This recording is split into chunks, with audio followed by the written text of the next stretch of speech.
Сәлем, сіздермен бірге жарқынай. Бүгін біз талқылайтын әңгіме мұғалім болудың плюстері. Кеттік ендеше. Бірінші, құрмет. Алты алаш баласының басы қосылса, төр ұстаздікі деген сөз бар. Рас. Оқушының ұстазға, қоғамның, мұғалімге деген құрмет ерекше. Әрдайым көрініп тұрады, білініп тұрады. Екінші, мұғалім жұмыссыз қалмайды. Онлайн жұмыс жасау мүмкін, репетитор болу мүмкін, ақшасы қалмайсыздар. Баңыздар. Үшінші, мәдениет. Сіздің айналаңызда мәдениетті оқыған, білімді адамдар болады.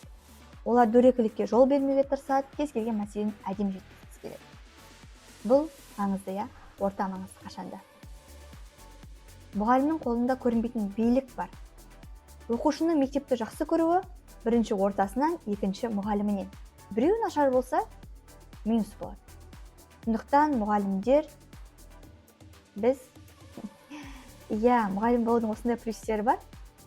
Сіздің ойыңызша қандай плюстер бар тағы? Астық жазып кетіңіз. Келесі кездескенше сау болыңыз.